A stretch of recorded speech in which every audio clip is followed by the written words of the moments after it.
The Editor-in-Chief is live in 10, 9, 8, 7, 6, 5, 4, 3, 2, 1. Okay, welcome to the program. I'm Duncan, Garner, and this is Editor-in-Chief Live. It's great to have you coming this morning. Welcome. National, of course, moves to put its cancer drugs blunder right by now funding the 13 new cancer drugs. But when is the big question, and they can't say. Are you affected by this, and what do you make of their sudden U-turn on this? Does it put it right? 0800 863 293. Text me as well, 3598. All the details are there on the screen. These are people's lives. They haven't got time to be buggered around, and National's handled this poorly, hasn't it, I think.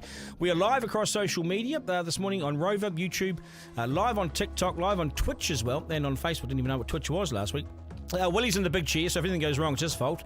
And leave us a comment, get involved, have your say. The details are all here on the screen somewhere. There we go.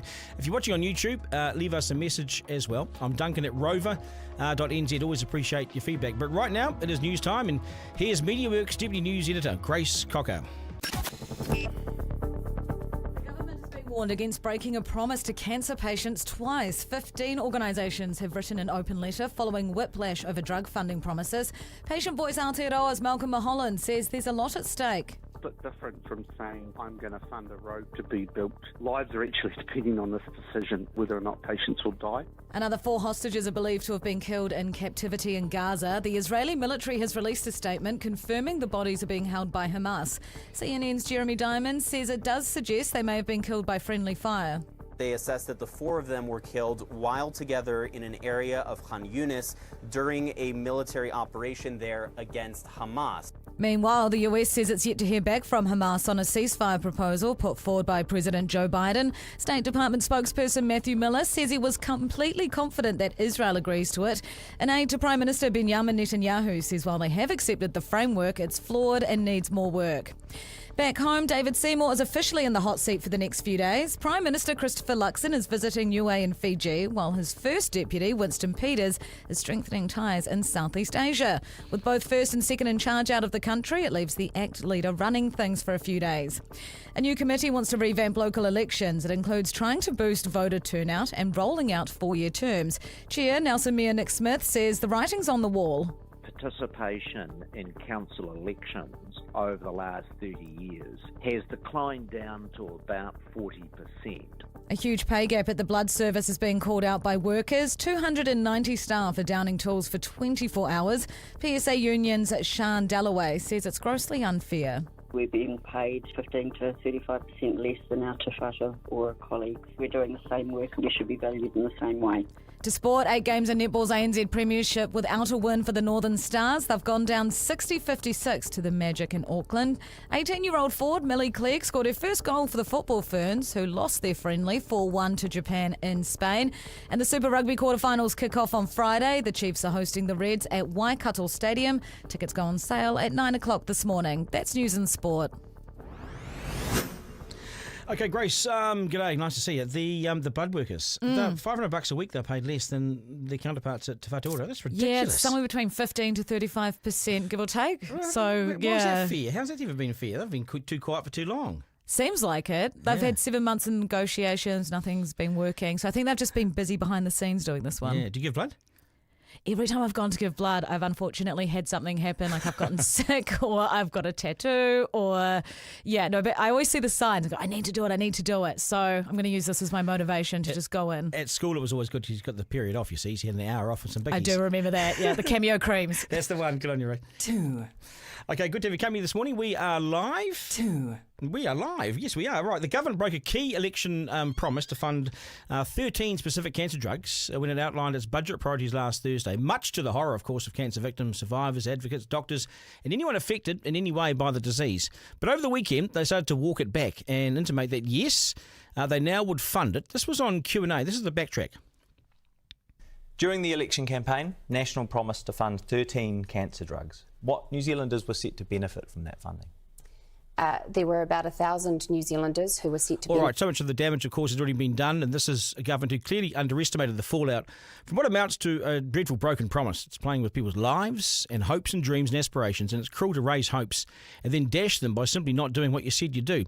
So it's now playing catch-up. Murray Denyers has kidney cancer and has paid in excess of $200,000 for life-prolonging drugs. He says the government has made a colossal cock-up here, and he joins me now. Murray, g'day and welcome to the program.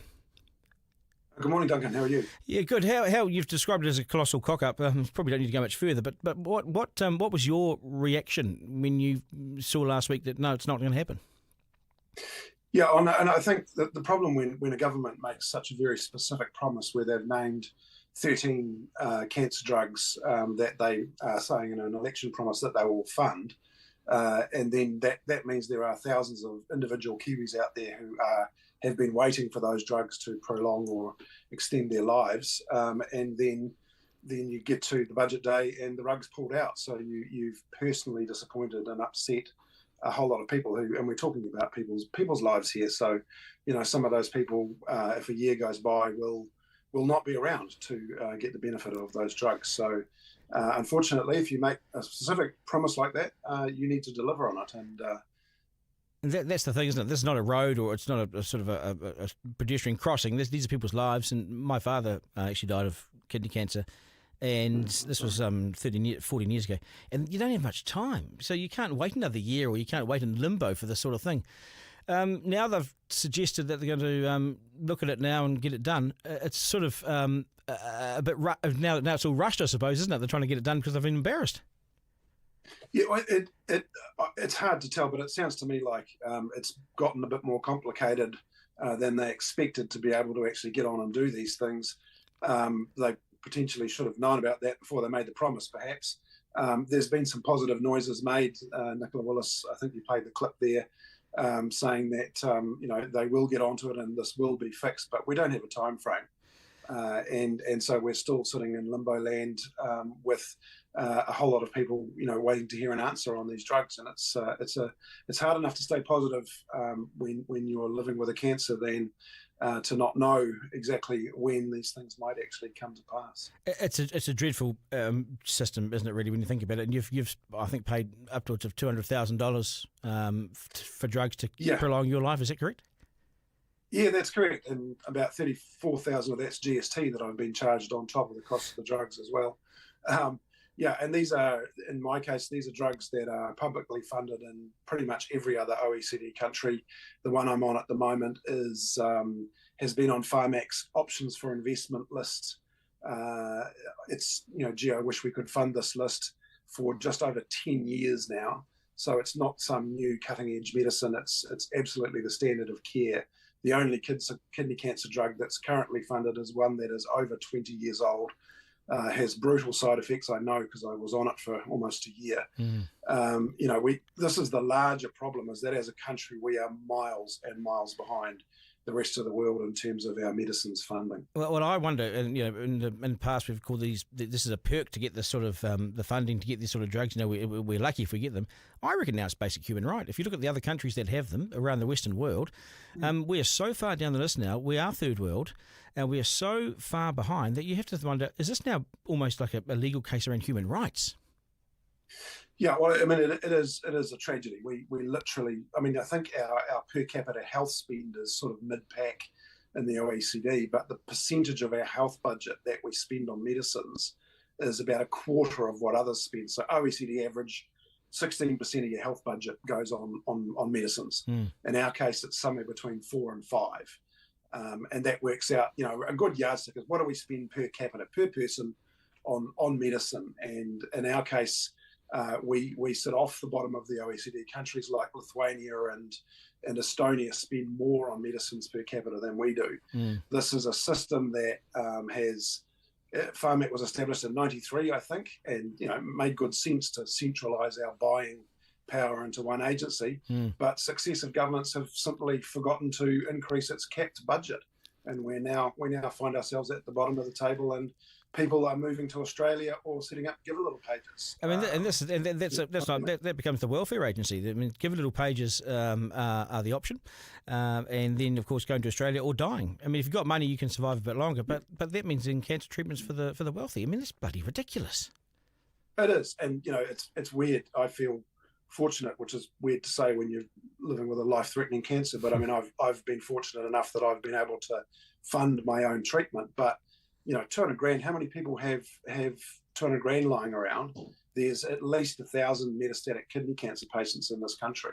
And that's just this one cancer. This goes across breast cancer, leukemias, everything, as you know, the big long list of drugs that we simply don't fund in this country, which are standard of care in the rest of the developed world. Do you have sort of hope that Paula Bennett, as the new chair of Pharmac, may actually speed things up and may get under this government and the government get under her and maybe get some momentum in there? I don't know, because they need something to change. Yeah, I do. I really do hope that that's a part of the problem is that we have a fairly dysfunctional drug buying agency, and we know all of the shenanigans that have gone on there. I think the government's taken the correct, from a governance perspective, the first thing you do is switch out the chairman, freshen up the board, and then you take a hard look at the senior management team and go from there. So, yeah, I'm hopeful that Paula Bennett will be a change agent here. I still feel a bit gobsmacked about, this is the government that was so keen to make sure of its promises that it met them, with the 14 billion of tax cuts. They did that. They made sure that they got rid of public servants. They said they'd do that. They did all this. How could you overlook such a personal and sensitive issue as cancer treatments that you'd promised? Yeah, it seems pretty incredible, doesn't it? And as I said, it's just so a personal thing for people who are counting on that solution that's been dangled in front of them, and it's about them being able to extend their lives and not remortgage the house or move to Australia. So to take that away again because of whether it's a technicality or for whatever reason is pretty traumatic. And also, to give no time frame now, it looks to me like they're playing catch-up footy. So they've got a few ministers around the table saying, "Shift, how do we get these 13 drugs? What was the cost again? We're doing the prescription charges. We better get the drugs. Well, how do we do this, guys?" It's just sort of playing catch-up footy, It does seem like there's some complications they weren't expecting or they weren't properly prepared for. And, all I can say is, look, I really hope that they double down and get onto this and give these people some certainty again, because at the moment, it's not a pretty situation. Yeah, and how things looking for you? You mean you look well? You sound good. Yeah, I'm. Thanks to, again, these drugs that I've been able to pay for myself. I mean, I should have been dead 3 years ago. I'm sitting here talking to you simply because I've been able to afford to buy modern medicine to stay alive. Kidney cancer is a pretty bad one. Once it's metastasized, once it's spread, you normally expect to have a couple of years left. Well, that happened to me 6 years ago, and I'm still here banging on about this, and I must say, massive credit to people like Malcolm Mulholland and Penny Tucker and Fiona Tolich and others who've been banging on about this drug funding issue for over a decade now, and we don't seem to be making much progress, and I guess we're all very hopeful that this government would finally start to deliver. So still got our fingers crossed. Yeah, I'll tell you the difference. I'll tell you why research matters and why drugs matter. I look at you and you're 6 years down the battle with kidney cancer. So my dad got kidney cancer. It metastasised and went through his spine, through his head. They gave him 9 months. He lasted 9 months. The drugs weren't around then. Doctors afterwards told me they were creating drugs. You could be around 2 years, 3 years, and now you're around 6 years. That's why development of drugs and getting the drugs matters. Dad would have survived a few more years had he been able to get hold of some of the drugs, Yeah, exactly. And I've, I'm still growing a business that we started 10 years ago. I'm paying taxes. I'm still practicing law, and I'm not taking up a hospital bed, getting sicker sooner and, using up tax dollars in the hospital system. And, I'm a sample of one, but like your father, if people had access to these treatments, they can stay well for longer. They can participate in the workforce. When I was diagnosed, I had, 3 kids who were 13, 11 and just turning 9 years old the very next day, pretty traumatic times. And now they're 20 and 18 and turning 16 very shortly. And so I've been able to be around for them and for my wife and see them grow up. So that's the wider, put aside the economics of it, that's the beauty of these modern medicines. Yeah.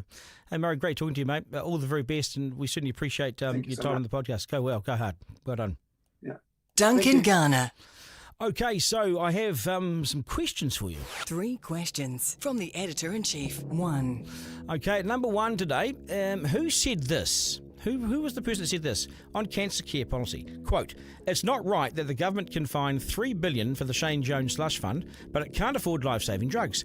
New Zealanders shouldn't have to set up give-a-little pages just to stay alive." Oh dear. That, folks, was Finance Minister Nicola Willis when she was in opposition. National then promised to fund 13 life-saving cancer drugs in its first year in office, costing $280 million. But they broke their promise last week, and they not only didn't do it, they didn't appear to understand the magnitude of their broken promise. They are now rushing to fix up the budget blunder, which has bitten them, hasn't it, where the sun don't shine. These patients don't have the luxury of time. Budgets are about choices and priorities, and the dying cancer patients made for good politics before the election. Of course, sadly, they got in the way after election night, didn't they? 2. At number 2, do you believe they can keep this promise? I'm talking about the banks. Over the weekend, the 5 big banks promised to keep all their regional bank offices open for 3 years as a commitment to rural New Zealand. I call this an early heads up or a warning. Not that it's going to save the banks for 3 years, but in 3 years' time, the lifeline will end. They'll make the decision to en masse close up shop. Between 2010 and 2020, 366 bank branches across New Zealand closed. Have you seen a drop in the fees lately? 3. Okay, number 3. Should the Māori Party be able to go it alone and create their own parliament, a Māori parliament? This nonsense from the Māori Party has to be shut down. Be careful what you wish for. Founder Taliana Turia fought for years to be the Māori voice at the table. Now this increasingly hostile approach has the breathless Te Pāti Māori staging a walkout and wanting its own parliament. 2 systems, 2 people opposed to each other. Take it a step further, it's called apartheid. And it's been a disaster for South Africa. We should ignore this idea as madness and send Te Pāti Māori co-leaders, both of them, on a field trip to see the aftermath of where they still have rolling power cuts and rolling water cuts from a broken economy, and poverty is still entrenched in black South Africa. It's a shock. And let me do 4 as well, because we can. How many is too many? In 2020, we had 160 vape stores. Now there are around 1,200 and growing, and a third of them are within 400 metres of a school. Why have we allowed this to happen, and should we cap the numbers of these shops, or is it too late? 0800 863 293 1200. Is that enough? Duncan Garner. Okay, I'm going to cross to my main man, Willie. Willie, what do you reckon? Willie's in the hot chair today. He's doing a great job too, can I say? Hasn't said much. He's about to say something. So, Willie, what do you reckon? What do you want me to say, Duncan? 1,200 vape stores, mate. What do you reckon? Well, it's stupid, isn't it? It's ridiculous. It got out of control, didn't it? Well, it's like, you're sitting there going, smoking was bad, so let's just inhale something else into our lungs and think that it's going to be an amazingly different result. Who said smoking's bad? This government's brought it back. We're bringing smoking back. Hey, listen here. Somebody's got to make money. We're bringing smoking. Yeah, but the smoking, vaping. I'm only 1,200 kidding. stores, mate. I know you are. 1,200 stores. 1,200 stores is ridiculous. It'll be 2,400 by next year, I bet you. Yeah, we just go down Onehunga Mall where I live, and you can just see the number of them down there. It's terrifying. It is ridiculous, isn't it? Okay, Willie. Great little. There was some good banter there. Thank you very good much. On you, Willie. Well done, mate. Garner. Okay, so the budget is well and truly behind us, and what lies ahead for the New Zealand economy? Interest rates and things like that. What has the reaction been now the dust has settled, and how long will these tough times stay with us, and when will Kiwis get a break from the high interest rate environment? Is there money around? Principal Economist at Infometrics Brad Olsen is with us now. Brad, g'day, mate. Nice to have you on the show. Good morning. What are we thinking? The dust has settled, and what's the reaction been in the markets? Well, I mean, the markets haven't actually done too much, which is a bit surprising given that, some economists have been talking about the fear of what the Reserve Bank thinks looking at the budget, because there is, in effect, a slight bit more money than the system would have been expecting just in the next year or so compared to the last set of forecasts. So if I'm the Reserve Bank, I'm a little bit worried by a bit of a front-loading perhaps of some of that stimulus, from the tax cuts and what have you. But markets sort of haven't reacted much. A lot of the outcomes that have come through have sort of haven't said much, to be fair. But I think, there's been a lot of people that have, of course, been looking at their tax cuts, but a lot of us in the economic sort of area, certainly on budget day, were looking at this going, actually, 2024 was a bit of a boring budget. The next couple, though, might be quite interesting because there's not a lot of additional money now being allocated for future costs as they increase over time. So it could be that the government runs effective zero budgets the next sort of 3 or so budgets. That could be pretty tight for a lot of people. If that's the case, and I've covered the zero budgets before in Wellington in my former life as a political journalist, and the zero budgets were tough. They were tough times and tough days. Bill English, I think, did 2 or 3 of them. I think he might have done 3 of them, actually, zero budgets, which means you're doing the same or more with less every year. It's almost impossible because there's been this environment of so much money around. Can they do it? And if that's the case, there'll be more cuts to come, won't there? Yes, that's right. I mean, so the government has given themselves a $2.4 billion operating allowance each and every year. That's down, though, from sort of between $3.5 and $3 billion a year that was allocated under the previous government. So they have been a lot meaner and leaner on things. The Treasury said in their update last week, look, they reckon it'll cost about $2.5 billion next year to just keep the lights on and do the same sort of stuff. And that means that already there's some sort of challenges that come forward. The government, I think, has been quite smart. They've already allocated about half or so of their operating allowance through to the health sector to make sure that there's no sort of accusations that the health sector isn't getting properly funded over time. Cancer drugs separate, of course, certainly given recent conversations. And I think the big one is, you're right, this is possibly the start of the cuts and the reprioritizations of government spending, not the end, because they will have to constantly bring stuff up. I mean, if I'm a ministry that wants to bring a budget bid next year, I want some more money for a new initiative, I really have to, there needs to be a new box now that comes through and says, this is the program I'm willing to give up, because it's not anymore. You can't add a whole lot more to the system without taking something else away. And look at those cancer drugs at $280 million. Where does that money come from? The government obviously has been caught in the headlights here a bit, so they have to peel back and find this money. Does that just come out of next year's operating allowance or what?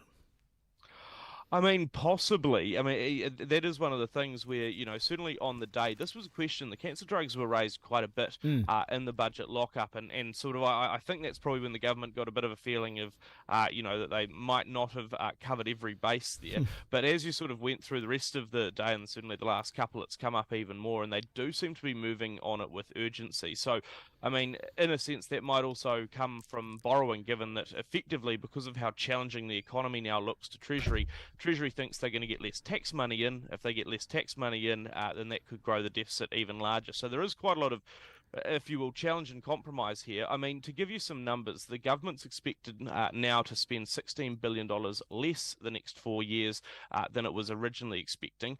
But at the same time, it's expected to bring in $33 billion less in revenue. So quite a bit more less in the money it gains. That means it's still got to borrow for a while. Yeah, so it has to borrow. What does this do for interest rates? Because that's what all the households want to know. People are paying, you know, double what they were paying. All sorts of, you know, chaos out in sort of mortgage belts. Are there many people yet to refix onto those high rates, and can we see rates come down at some stage? Are we going to see a peak?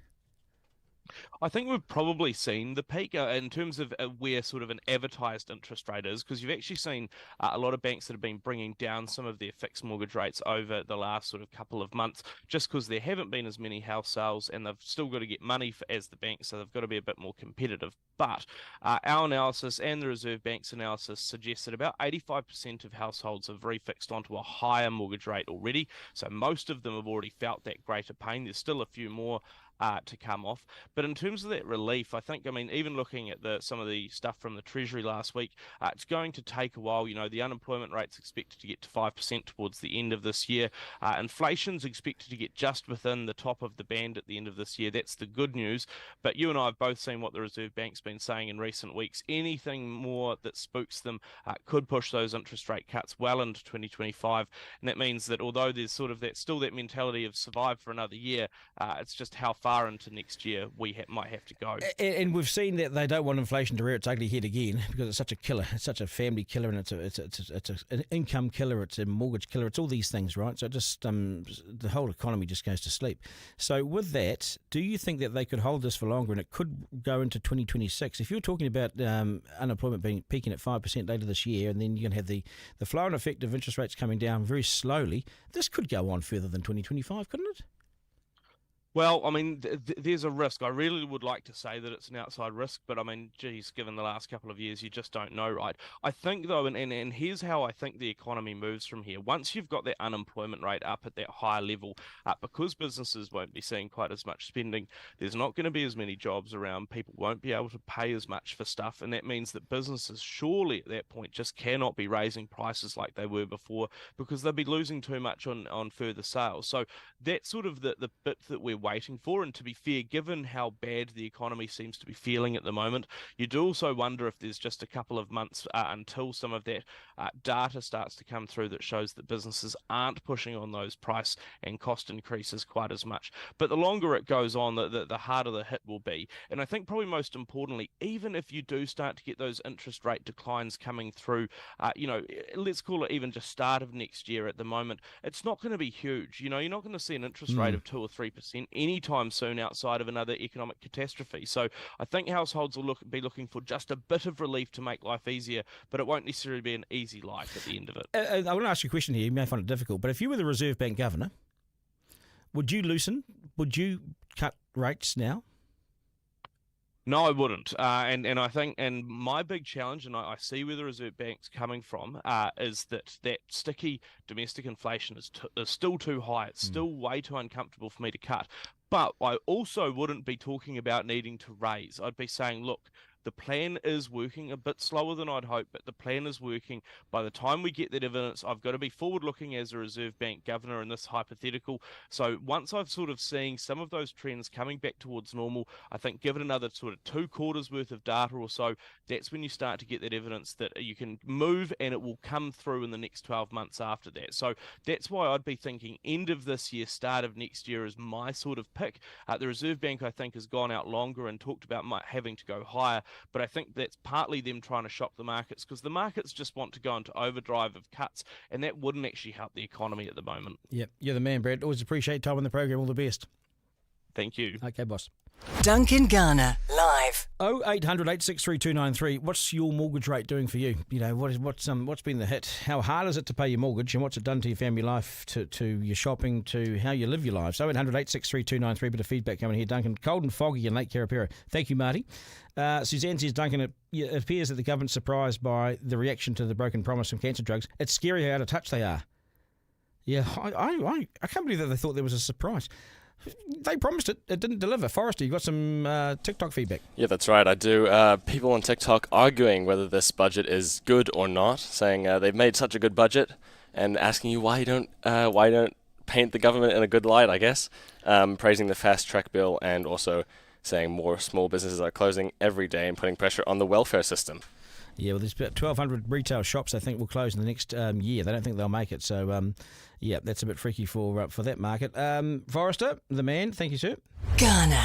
Right, now it's time for Day. Johnny Day in sport. John, how are you, mate? Yeah, very well, thank you. Great long weekend of sport. Wasn't it? Hey, you get an extra day of sport? Yeah, bloody good, wasn't it? Especially with yesterday with the Kiwi drivers, Scott Dixon and Marcus Armstrong, both finishing on the podium. Scott Dixon is remarkable, isn't he? Isn't he? Like, evergreen. It's a young man's game, they say, even motorsport. How old is he? It can take a lot out of you. Early 40s, which I think's still quite young, speaking from experience, but he's the Iceman. It just, give him a track, any kind of track, it doesn't matter. Give him any sort of strategy, it doesn't matter. He makes it work. He is a winner. He's one of the great New Zealand sports people. And Shane Van Gisbergen also won in the Xfinity series of NASCAR. That's brilliant, isn't it? And at the moment, there's a driver database that ranks all the drivers in the world across all the different categories. There's 4 New Zealanders in the top 20. No other country has 4 drivers in the top 20. We bet above our station, don't we? Massively. And always have, I think. Pound for pound, we're the best at motorsport in the world. It doesn't matter whether it's rallies, whether it's NASCAR, open wheel, it doesn't matter. Kiwis can drive bloody well, can't they? If we could drive Formula 1, who would it be there? Who would be there right now? Liam Lawson. Yeah, Lawson. Yeah, he's going to be there next year. Yep. He's going to be in the feeder team for Red Bull, which is a massive deal as well. So Kiwis flying high all around the tracks, all around the world. That's exciting. Super Rugby? Yeah.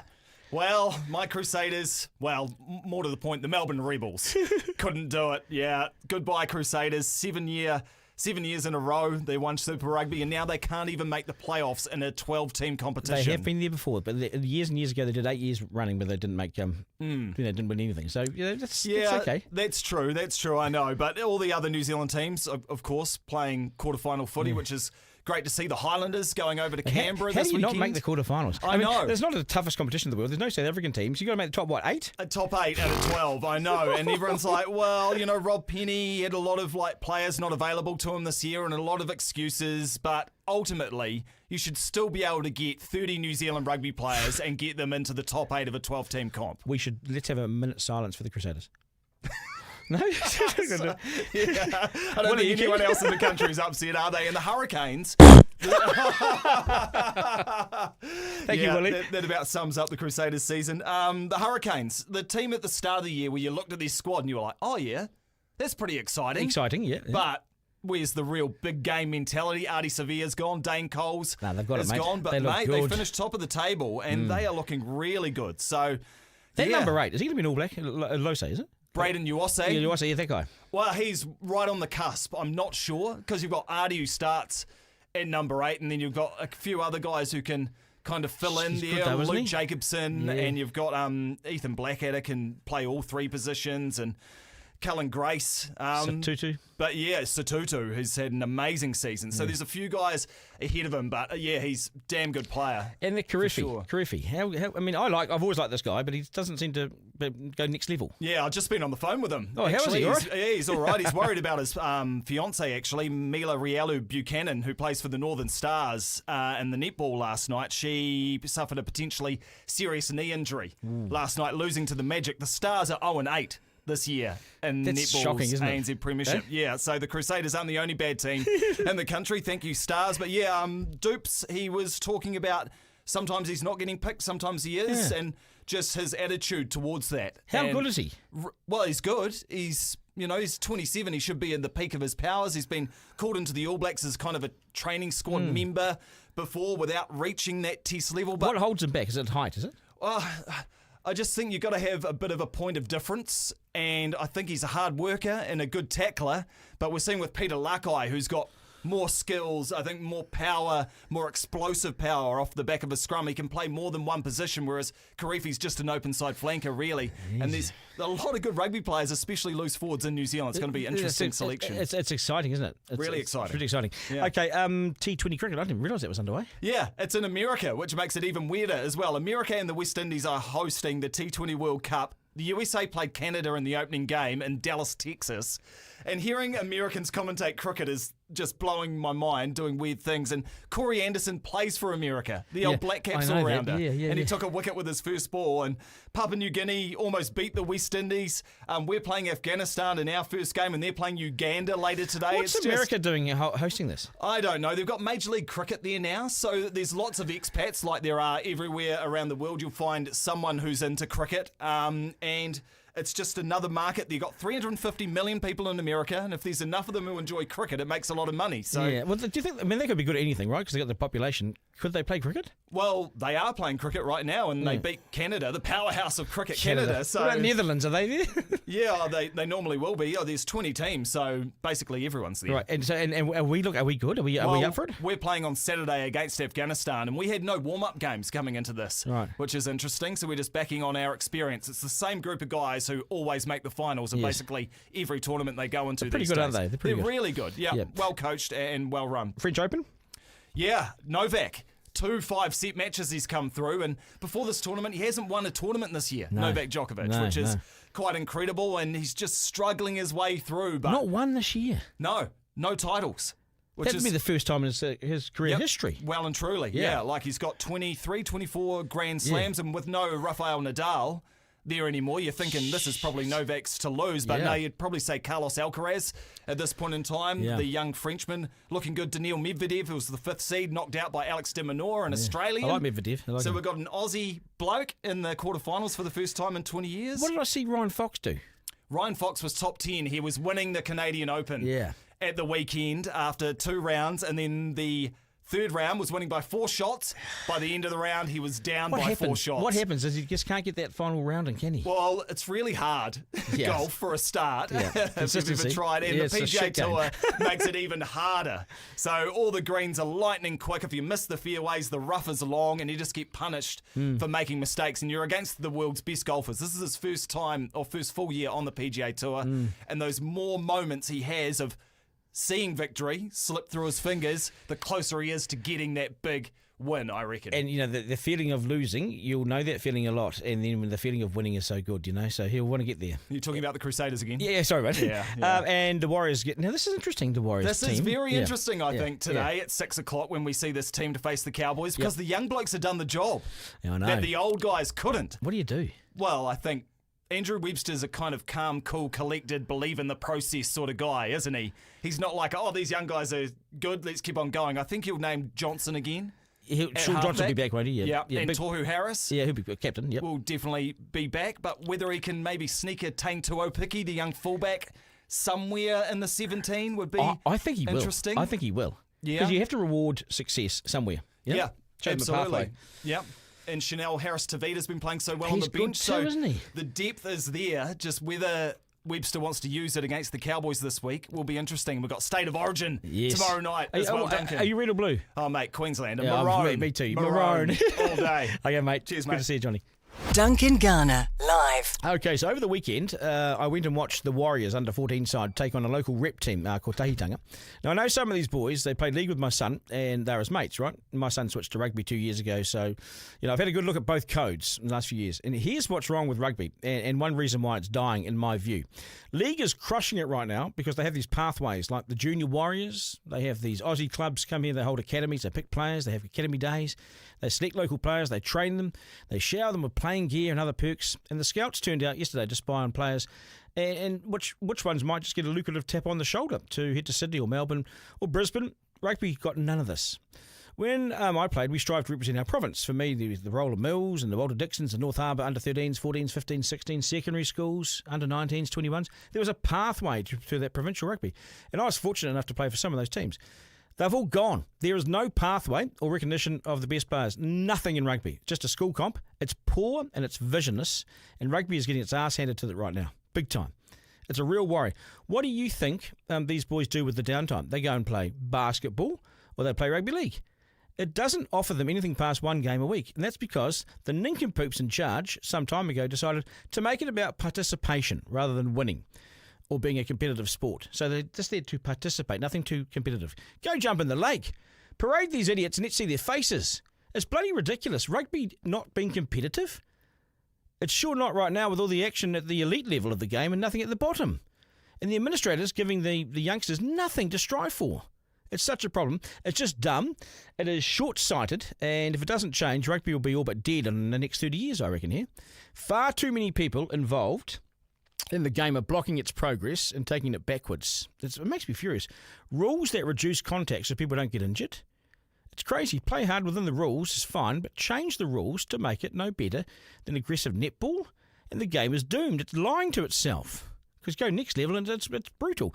Changes need to be made to bring back some of the old school things that we had in the past. Give boys and girls a pathway if they take it seriously. Let them look for success. Don't roll over and die so easy and concede to other sports so easily. So much damage has already been done, but it's not dead yet. Brain dead maybe, but we can always cause a revolution and a mass takeover. We just need the right people in the right places and not poor excuses pretending to be guardians of the game.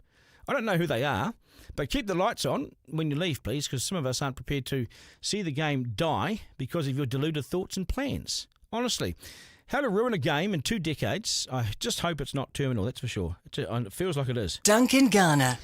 Okay, let's. I might just do a bit of feedback, actually. I got a couple of emails over the weekend. Where are they? Here we go. And let me read some. This is from Solomon, who says, Duncan, ambulances absolutely need to be fully funded. Last year, my 75-year-old father fell and broke his arm badly. I went to help, but there was nothing.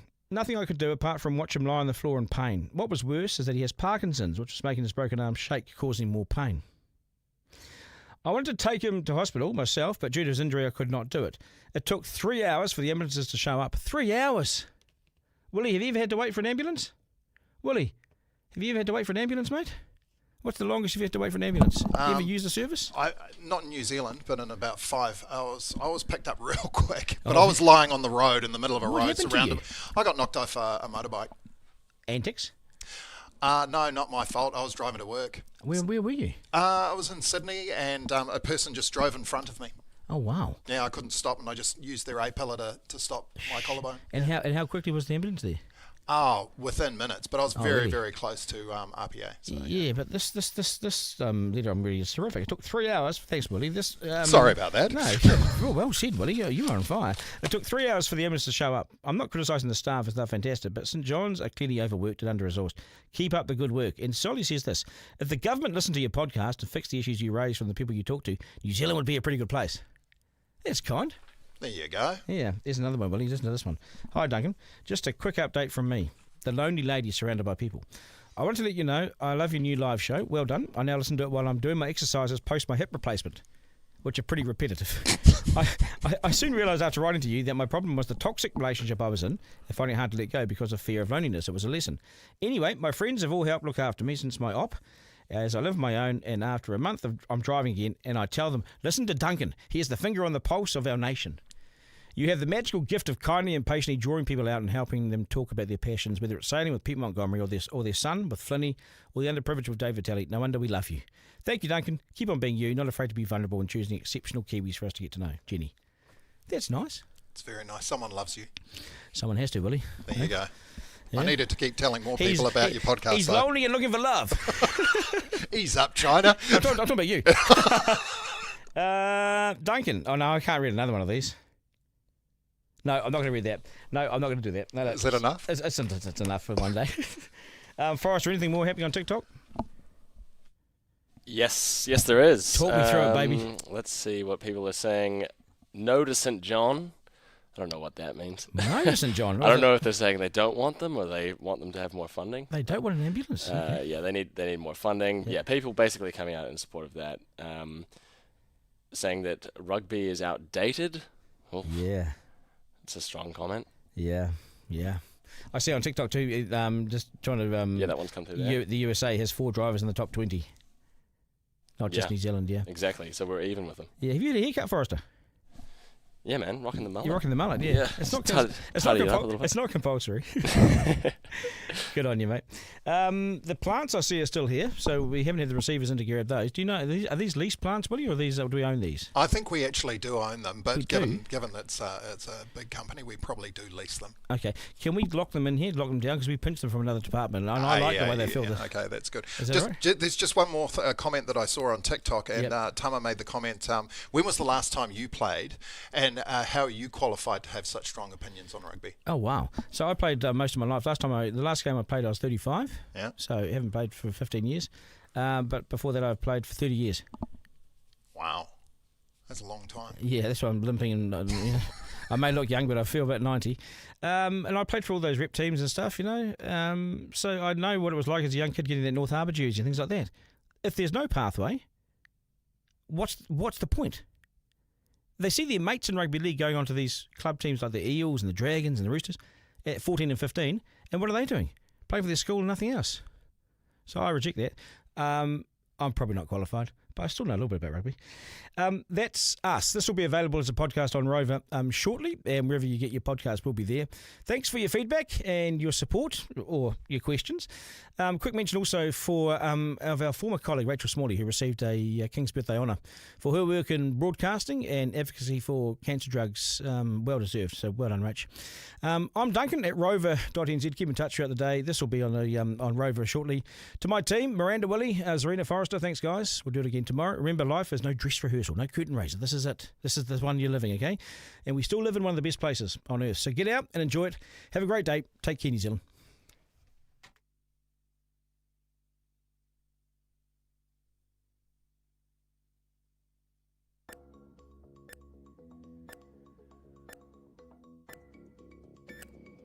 That was Duncan Garner, Editor-in-Chief Live. Missed something on the live stream? Text Duncan to 3598 to listen back on the podcast. Want to get in touch? Call 0800 863 293.